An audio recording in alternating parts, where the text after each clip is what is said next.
420RADIO.com.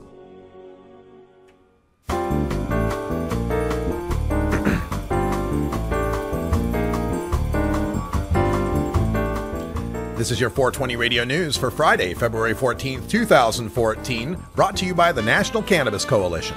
I'm Russ Belville. The Federal Financial Crimes Enforcement Network announced today that new rules that allow banks to provide services to marijuana businesses. Under the new guidelines, banks will have two types of reports to file when doing business with properly state-licensed marijuana establishments.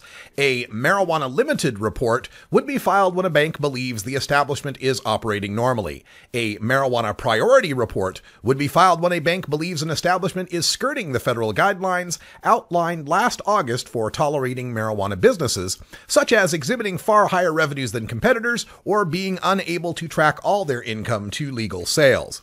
Amanda Virch of the Colorado Bankers Association and her counterpart Jim Pishew with the Washington Bankers Association both feel that the guidelines won't be enough to reassure the banks that fear the next administration may not be as sanguine on allowing marijuana banking.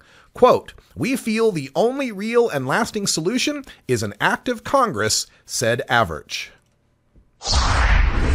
Lawmakers in Mexico City want to increase personal amounts of drugs allowed under the country's decriminalization law.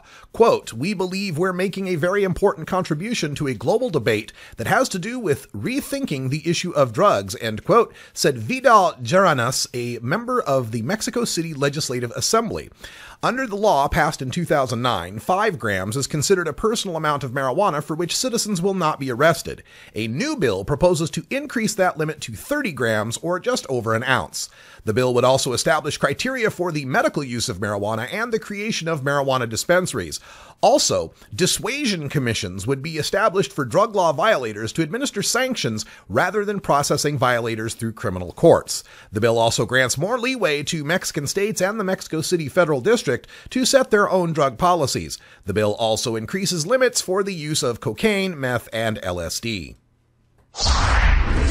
4 times more children are registered in the Colorado medical marijuana program this year than last year, thanks mostly to the Dr. Sanjay Gupta documentary showing the miraculous recovery from epilepsy by Charlotte Figi. Parents of kids with intractable seizures have been flocking to the Centennial State to access the high CBD, low THC oil that she uses. Quote, "Charlotte remains at over 99% seizure control 2 years into treatment," her mother Paige explains. "She is 2 years pharmaceutical free. She can walk, talk, and eat again, all of the skills she had previously lost," end quote. In December of last year, 37 minors were registered in Colorado. That increased to 199 minors in just 1 year, with the bulk arriving at the rate of greater than 30 per month following the premiere of the Gupta documentary, including 70 new child patients just last November. Greenheart Holistic Health, a new marijuana dispensary licensee in Massachusetts, is under fire for failing to disclose the criminal record of its strategic advisor, Stephen D'Angelo. D'Angelo is the co-founder of Oakland, California's Harborside Health Center. Massachusetts regulations require a criminal offender record information report for each individual for whom the dispensary seeks a dispensary agent registration, meaning anyone who could work or volunteer at the dispensary, according to a Department of Public Health spokeswoman. D'Angelo's brother Andrew is listed as the head of Greenheart and explained that Stephen is not a member of the executive team and not listed on any application. Stephen believes the Massachusetts regulations didn't require him to disclose the information since he's not on the board of directors and would never be on site at the dispensary. Greenheart won 1 of only 20 licenses granted statewide.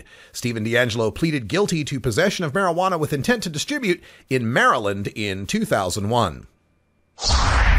The UFC's undefeated women's bantamweight champion and rising superstar Ronda Rousey has blasted the sport's policy of drug testing for marijuana.